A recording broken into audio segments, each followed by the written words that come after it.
सुशील कुमार शिंदे साहेब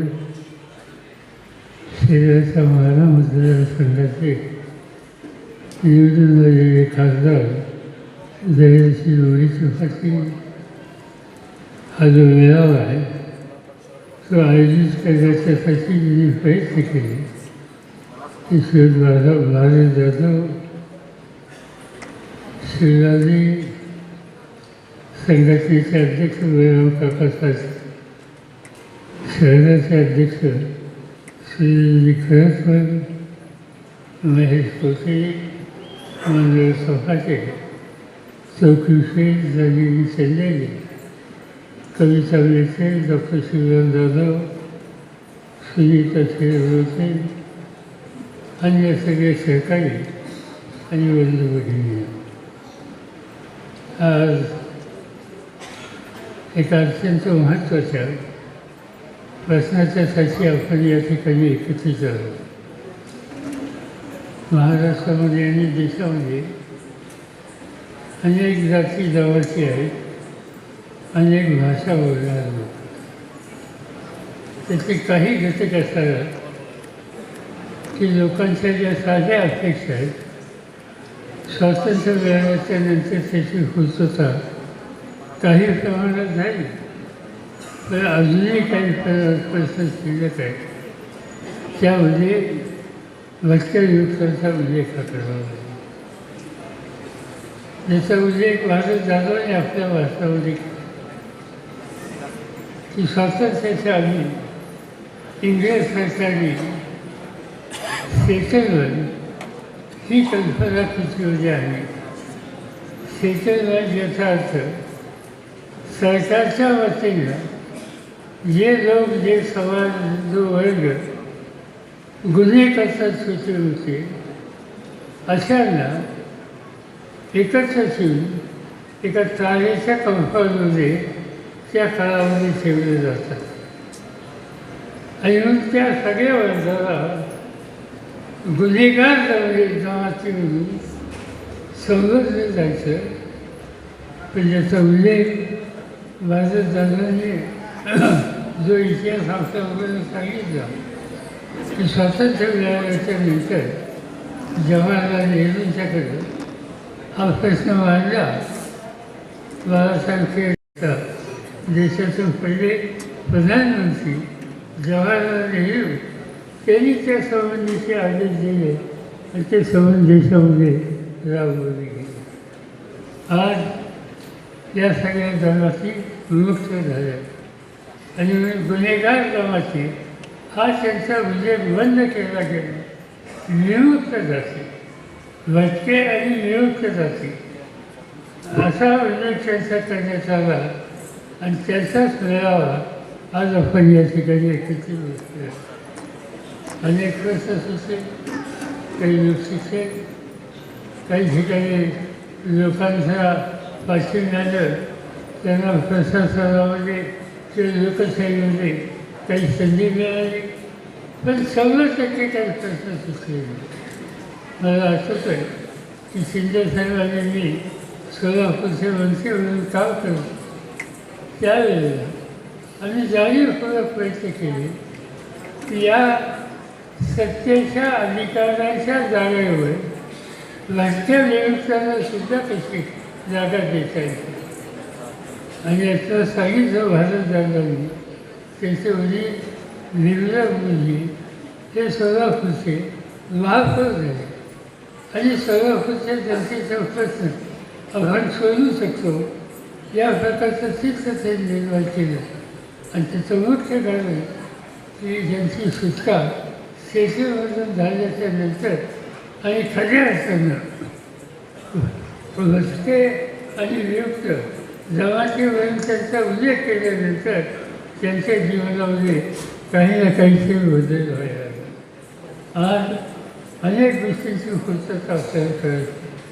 आजच्या काही ठिकाणी बोलत असताना डॉक्टर शिवराम जाधव यांनी काही अत्यंत महत्त्वाचे प्रश्न मांडले. त्याच्यामध्ये भटक्या वृत्तांची जनगणना करण्याच्या बद्दलचा एक आग्रह त्यांनी या ठिकाणी केला. शेवटी तिचा समाज नक्की किती आहे कोणत्या गावाला आहे, त्याची आकडेवारी काय, ही सगळी जोपर्यंत सरकारच्या समोर येत नाही तोपर्यंत सरकारच्या योजनेचा लाभ यांना किती टक्क्यामध्ये द्यायचा या संदर्भाचा निर्णय होऊ शकत नाही. आणि त्यासाठी जनगणना ही अत्यंत महत्त्वाची बाब आहे. एकदम मोजू आपण किती घरं आहेत, कुटुंबाचं किती आहेत हे एकदा स्पष्ट होऊन द्या.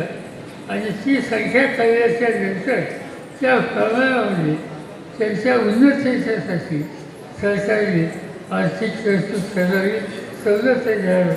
त्यासाठी ही अत्यंत महत्त्वाची बाबी. वसंतराव नाईक हे महाराष्ट्राला मिळालेले एक मुख्यमंत्री या सगळ्या वर्गाच्यासाठी नेहमी घेऊन ठरवलं आहे. त्यांच्या नावाने महाराष्ट्रामध्ये आपण मंडळ काढलं आणि त्या मंडळाला जी सरकारच्या वतीनं अंदाजपत्रकामध्ये जी तरतूद करावी लागते ती पुरेशी नाही.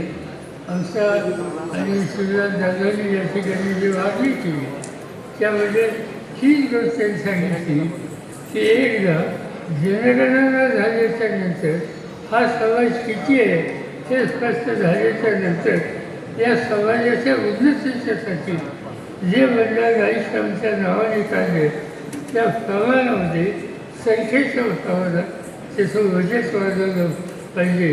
आणि त्यासाठी ही मागणी अत्यंत महत्त्वाची. दैनिक वस्ती जमा योजना याप्रमाणे गाय रानावर मत्स्य युवकांना घरकुलाच्यासाठी जमीन द्यावी आणि घरकुले बांधून द्यावी. आज आपण बघतो की केंद्र सरकार सतत जाहीर करत असतं की आम्ही गरीब लोकांच्यासाठी घरं बांधली, त्यांच्यासाठी आम्ही जमीन दिली.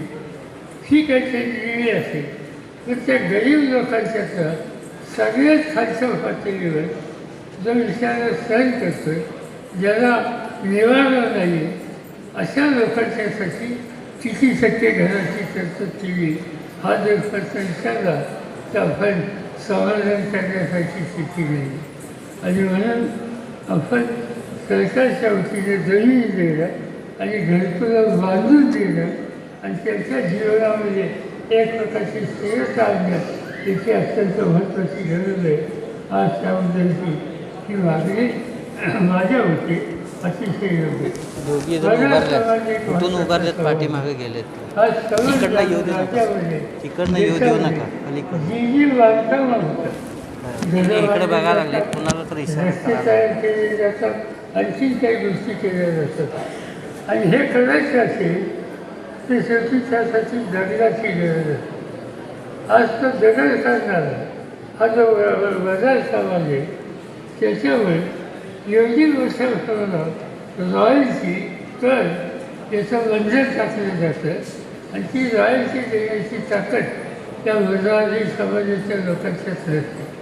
आणि त्यामुळं त्यांचं उत्पन्न करावं आणि त्यासाठीच या ठिकाणी मागणी ही केली की घाम घालून दगड काढतो त्या लोकांना रॉयल्टीतून माफी द्या आणि त्या दगडापासून घरं असो किंवा आणखी काही कार्यक्रम विकासाचे असो ते करण्याच्यासाठी या वर्गाला खऱ्या अर्थाने संधी द्या ही मागणी माझ्या मते अत्यंत महत्त्वाची.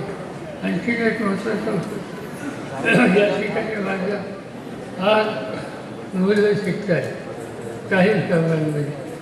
डॉक्टर बाबासाहेब आंबेडकर यांनी आपल्या स्वातंत्र्याच्या नंतर जी घटना दिली त्या घटनेनं शिक्षणाचा मूलभूत अधिकार ही संकल्पना त्याच्यामध्ये मांडली गेली आणि मूलभूत अधिकार दिला आणि मुलापासून शिकायची व्यवस्था नाही.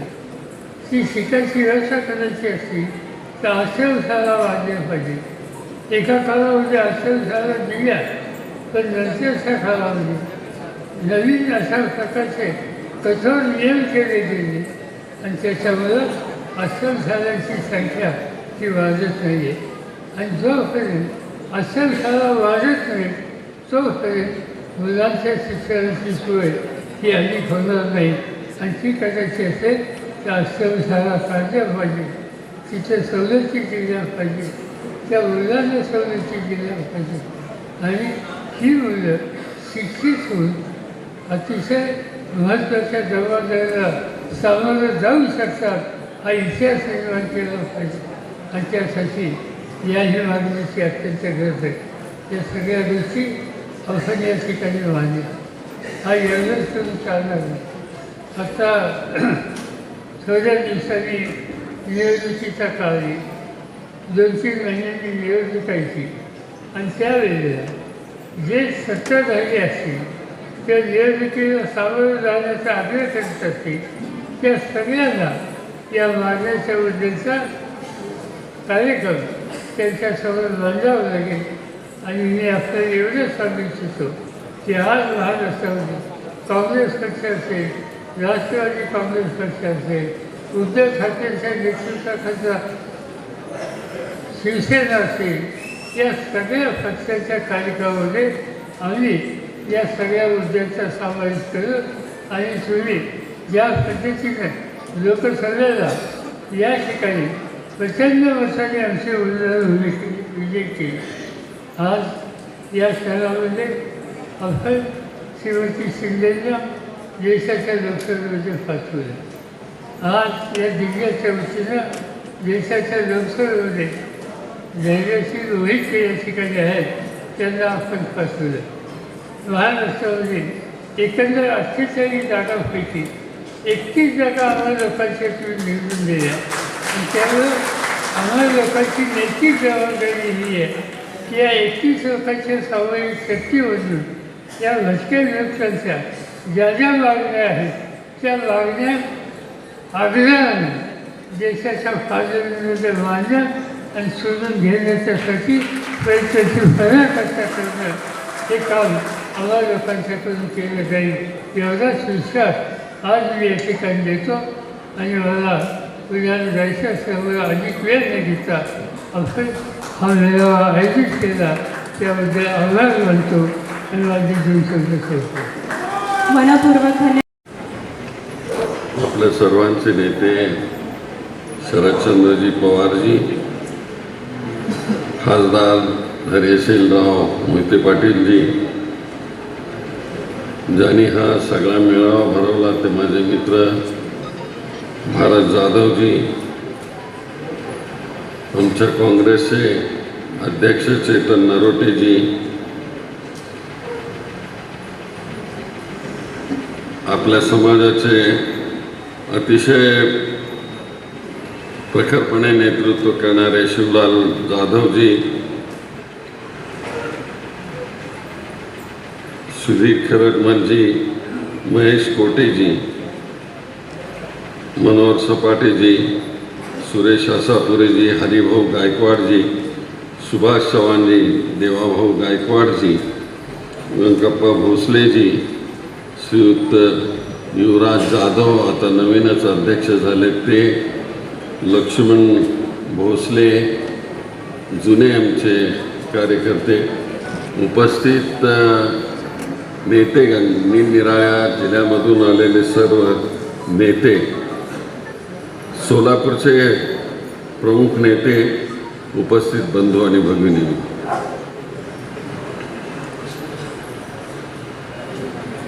मला श्री जाधव यांनी सांगितलं की पवार साहेब येणार आहेत आणि तुम्ही आलं पाहिजे.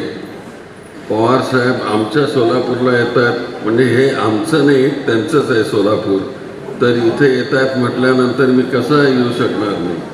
मी आत्ताच आलो इथे आणि परत मी पण जाणार आहे, तर त्यांच्या आग्रहाखातर मी इथे आलो. आणि आज हा सुरेख अशा प्रकारचा मेळावा भारत जाधवनी इथं आयोजित केला आणि त्याकरता संपूर्ण महाराष्ट्रामधून सगळ्या प्रमुख कार्यकर्त्यांना नेत्यांना इथं बोलावलं. ही एक अतिशय चांगली घटना आहे. असे मेळावे भरवून आपले प्रश्न शासनाकडे नेले पाहिजे. मी 1972-73 पासून पाहतोय तेच ते प्रश्न इथं उद्भवतात. थोडेसे प्रश्न मध्यंतरी सुटले आणि तेही पवारसाहेबांच्या काळामध्ये सुटले याची जाणीव सगळ्यांना आहे.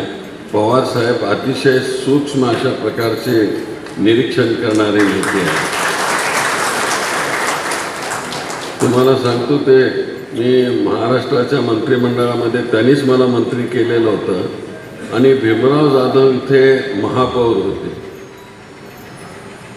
तर लोक त्यावेळेस म्हणायचे की आता भीमराव जाधव इथे महापौर झालेले आहेत, सुशीलकुमार शिंदेचा पत्ता कट, आणि म्हणाले आता भीमराव जाधवांना ते पुढे नेऊन जाणार.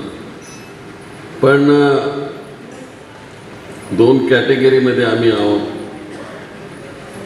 अनुसूचित जाती, भटक्या विमुक्त जाती आणि त्यातल्या त्यात टकारी असेल, कैकाडी असेल, पाबलूर असेल, अशा समाजामधला एखादा प्रतिनिधी आला तर त्याच्याविषयी लगेच सुरुवात केली जाते की अमक्याला काढा, तमक्याला काढा. पण हा चाणाक्ष अशा प्रकारचा आमचा नेता, त्यांनी बरोबर सगळ्यांना योग्य तऱ्हेचा न्याय दिला आणि महाराष्ट्रामध्ये त्यांचं नेतृत्व पुढे झालं. भीमराव जाधव साहेबांना आमदार करा अशा प्रकारची भूमिका लोकांच्या मध्ये मांडणं याला सुद्धा ताकद लागते आणि तो विचार पुढे आला पाहिजे अशा प्रकारची भूमिका शरदरावांनी घेतलेली होती. एकच हे उदाहरणादाखल मी सांगितलं, पण संपूर्ण महाराष्ट्रामध्ये त्यांचं हे लक्ष इथं होतं. आपल्या सातारचे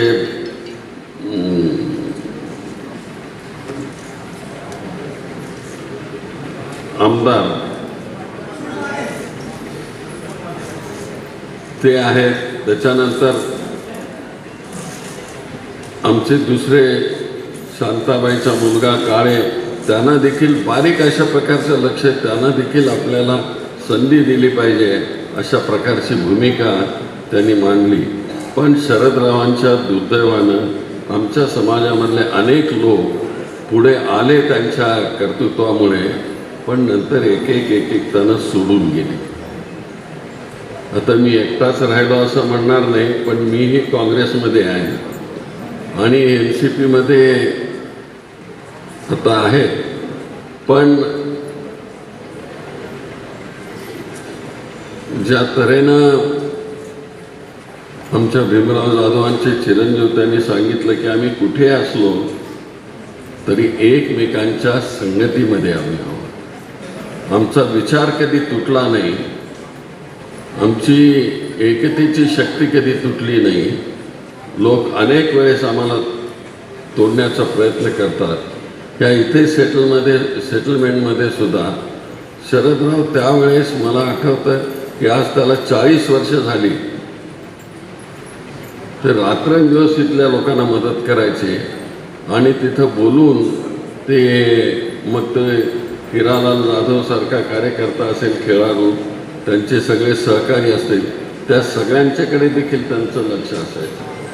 शरदरावांच्या सारखा चाणक्य नेता महाराष्ट्राला असं कधी मिळणार नाही आणि ज्या तऱ्हेनं महाराष्ट्रामध्ये त्यांनी नेतृत्व दिलं आणि लहान लहान लोकांना पुढे नेण्याचा प्रयत्न केला ते क्वचितच.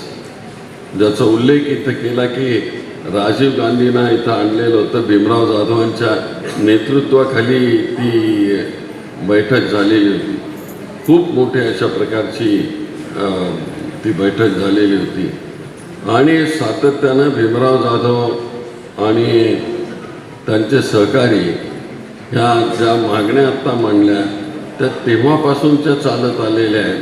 पण विभाग आणि हे क्षेत्रीय आरक्षण आहे ते सगळं काढण्याकरता म्हणून प्रयत्नशील आहात. आत्ता देशामध्ये जे सुप्रीम कोर्टाने निकाल दिला त्यामध्ये क्रिमिनलचा एक प्रश्न यामध्ये आलेला आहे आणि त्याच्या निकालाच्या व्यतिरिक्त तो प्रश्न आलेला आहे. पण याच्याकरता देखील शरदराव आणि त्यांचे सर्व सहकारी, आता मी काय पार्लमेंटमध्ये नाही, प्रणिती नाही, आम्ही सगळे तिथं त्या ठिकाणी प्रयत्न करू की क्रिमिनल होण्याकरता म्हणजे अजून काही वर्षे गेली पाहिजे. बऱ्याच कष्टाने इथपर्यंत समाजाला आत्ता कुठेतरी वकील, डॉक्टर, मामलेदार कलेक्टरपर्यंत एक दोघे गेलेत, ॲडिशनल कलेक्टरपर्यंत पोचलेले आहेत. IPS व्हायला अजून वेळ आहे. तर असे छोटे छोटे अशा प्रगतीने ते पुढे चाललेले आहेत. आणि म्हणून एकदा ह्याची सुरुवात झाली की मग ह्या समाजाला एक स्थैर्य प्राप्त होईल. पण मध्यंतरी इथं काही लोक देखील आम्ही तमुक करू, जागा देऊ, ते करू अशाही प्रकारे आमच्या कानावर आलं. आणि भारतीय जनता पार्टीचे फसवेगिरी करणारे जे लोक आहेत त्यांच्यापासून आपण सावध राहिलं पाहिजे. मी कधी असं बोलत नाही जाहीरपणानं, पण आज इथं जी आपली जागा आपल्याला मिळाली त्याच्यावर सगळे आम्ही प्रयत्न करत होतो. सुरुवातीला जी जागा मिळते त्याच्यावर आयतं येऊन इथं बसण्याचा प्रयत्न करतात. पण तुम्ही बहादूर लोक आहात. ह्या निवडणुकीमध्ये खूप प्रयत्न झाला प्रणितीला पाडण्याचा, पण तुम्ही हे सगळे लोक एकत्रित राहिलात आणि प्रणितीला विजय मिळवून दिलात. त्यामुळे